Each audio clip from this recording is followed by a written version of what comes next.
चंद्रशेखर आजाद से आज के समय में अगर सबसे ज्यादा कोई घबरा रहा है ना तो वो अखिलेश यादव है। जिस रफ्तार से चंद्रशेखर आजाद आगे बढ़ रहे हैं वो वाकई कमाल है। राहुल नागपाल ने बोल 85 से कवि हैं, उनका एक इंटरव्यू देख रहा था, उसमें उन्होंने बोला कि चंद्रशेखर आजाद मेरा भाई है, लेकिन उसने कहीं ना कहीं पार्टी बनाने में बहुत जल्दबाजी कर दी, उसको बहुत जल्दी है नेता बनने की। लेकिन कल मैंने एक इंटरव्यू देखा जहां पर वो उनका वीडियो आपको दिखाता हूँ। और आपका साथी पार्लियामेंट पहुंचा, आपको कैसा लग रहा है? इतना खुश हूँ कि शायद इतना खुश मैं जीवन में कभी नहीं हुआ। और अब यहाँ देखो वो कितना खुश हो रहे हैं, मतलब उनको भी यकीन नहीं था कि ये व्यक्ति जो है इतनी जल्दी सांसद बन जाएगा, लेकिन वो बन गया। रिजल्ट सामने है। पहले भीम आर्मी संगठन बनाया जो पूरे भारत में फेमस है, मतलब अम्बेडकरवादियों का अगर कोई संगठन है जो पूरे भारत में फेमस है तो वो भीम आर्मी है। उसके बाद आजाद समाज पार्टी बनाई, उससे अभी हाल ही में वो सांसद बन चुके हैं और संसद में पहुंच चुके हैं। अब कई लोग ये भी बोलते हैं कि भाई संसद में तो बहुत कम उम्र के सांसद भी जा चुके हैं जिनकी उम्र 20 से 26 साल रही है। लेकिन मुझे ऐसा लगता है पर्सनली कि चंद्रशेखर आजाद की बात अलग है, उनका कद कुछ अलग है, वो पूरे दुनिया भर में फेमस है। और इसका सबूत, सबसे बड़ा सबूत है कि टाइम मैगजीन में 100 उभरते हुए नेताओं में उनका नाम है।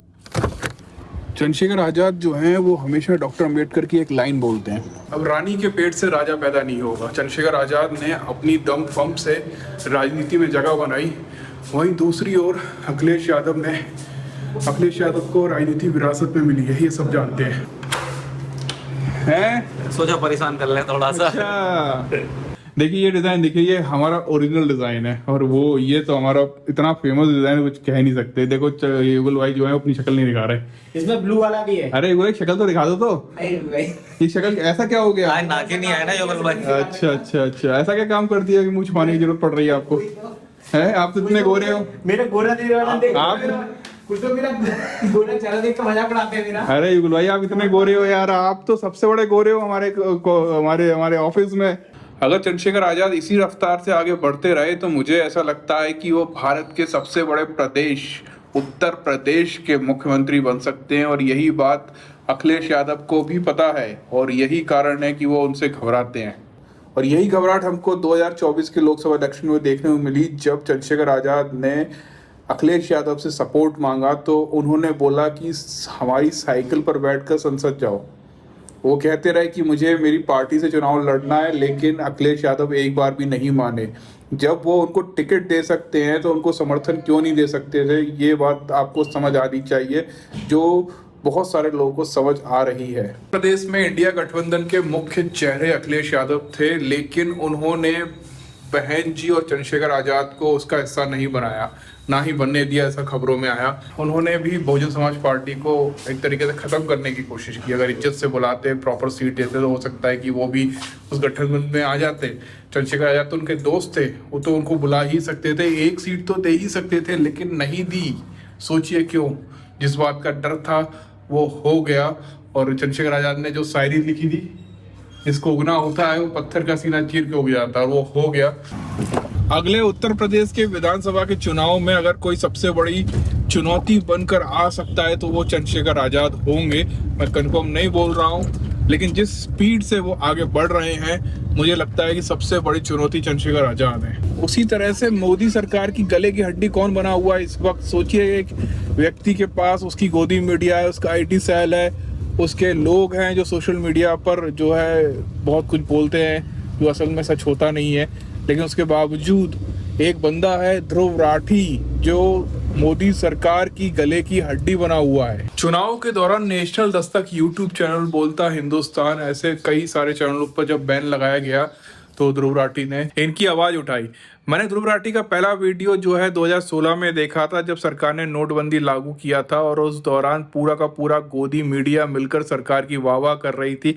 ये तक बोल रही थी कि 2000 की नोट में चिप लगा हुआ है और अब जो है कोई भी पैसा जमा करने वाला व्यक्ति नोटों को छुपा नहीं पाएगा। इतना कुछ हल्ला हो रहा था। वहीं पर ध्रुव राठी सरकार की पोल खोल रहा था, और वो इसलिए ऐसा कर पा रहा था क्योंकि वो इंडिया में नहीं रहता, वो जर्मनी में रहता था, अभी भी वहीं पर रहता है। और इस वजह से सरकार के उसके ऊपर सरकार का कोई काबू नहीं था। हम लोग बोलते हैं ज़्यादातर लोग कि सोशल मीडिया ही बहुजन मीडिया है। वो इसलिए बोला जाता है कि सरकार का काबू सोशल मीडिया पे नहीं है, लेकिन वो पूरा कोशिश कर रहा है कैसे भी इसको काबू किया जाए, और काबू करने का तरीका उसने ये ढूंढ निकाला है कि जो भारत के सोशल मीडिया इन्फ्लुएंसर हैं उनको काबू कर लिया जाए और उसके थ्रू ध्रुव राठी पर अटैक किया जाए, और जो भी सरकार के नीतियों के गलत बोलेगा, नीतियों के विरुद्ध गलत बोलेगा, उसके ऊपर अटैक किया जाए। सरकार ने क्या किया, अभी चुनाव हो रहे थे, चुनाव से पहले पहले उसने एक क्रिएटर अवार्ड निकाला, सरकारी क्रिएटर अवार्ड। ये सबसे पहला, ये अपने आप में ही एक पहला अवार्ड था। इससे पहले सरकार ने कभी भी सोशल मीडिया वालों को अवार्ड नहीं दिया है। अब आप सोच सकते हो चुनाव से जस्ट कुछ दिन पहले ये सब क्यों हो रहा था।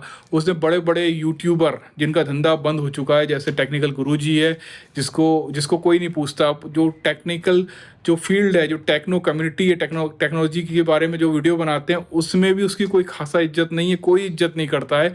वो आजकल ध्रुव राठी पर अटैक कर रहा है, मोदी सरकार की जितनी भी स्कीमें हैं उनकी तारीफ कर रहा है। तो आप समझ सकते हो कि वो टेक्निकल गुरुजी, आप समझ सकते हो कि वो क्रिएटर अवार्ड क्यों बनाया गया था। दूसरा तरफ ध्रुव राठी जो है वो ऐसे ऐसे मुद्दे उठा रहा है जिनके कारण सरकार की बहुत ज़्यादा बदनामी हो रही है, जैसे कि नीट का स्कैम हुआ भी रिसेंटली, इससे पहले इलेक्ट्रल बॉन्ड का जो स्कैम हुआ उसके बारे में। नीट का रिजल्ट आता है 4 तारीख को, जब चुनाव का रिजल्ट आया, और उसके हिसाब से ध्रुव राठी के हिसाब से ये ऐसा किया गया ताकि जो ये धांधली हो रही थी ये कहीं ना कहीं चुनाव के रिजल्ट में दब जाए। लेकिन उसने इस बारे में आवाज़ उठाई और एक नेशनल मुद्दा बन गया। और सोचिए कि नीट एग्ज़ाम से मुझे एक चीज़ याद आती है कि जो लोग ये बोलते हैं कि रिजर्वेशन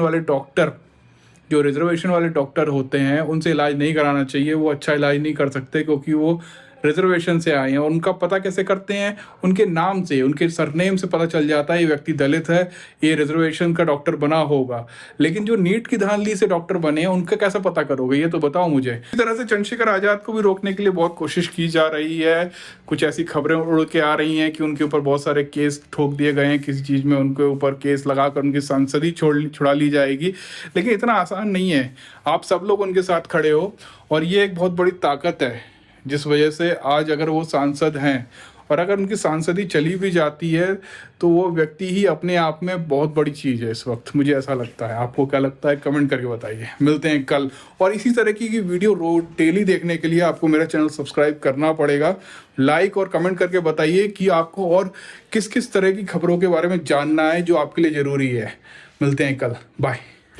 दुनिया भर में अगर भारत के किसी एक आइकॉन को जाना जाता है जो लोगों ने तैयार किया, सरकार ने नहीं, वो बाबा साहब अम्बेडकर है।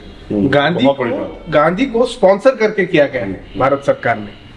और बाबा साहब के पास तो मीडिया उनके साथ ही नहीं, विरोध था, फिर भी दुनिया की ऑलमोस्ट ऐसी यूनिवर्सिटी अब बची नहीं है जो बड़ी हो जहाँ बाबा साहब अम्बेडकर की नाम की कोर्सेस नहीं पढ़ाई जाती हो। वहाँ के यंग बच्चे पढ़ रहे, और इतने जाके तो उनके स्टैचूज है। आप देखो, मेरे को बताओ, बाबा साहब के अलावा भारत के बाहर ऐसा कौन सा नेता हो जिसकी इतने ज्यादा पुतले हो।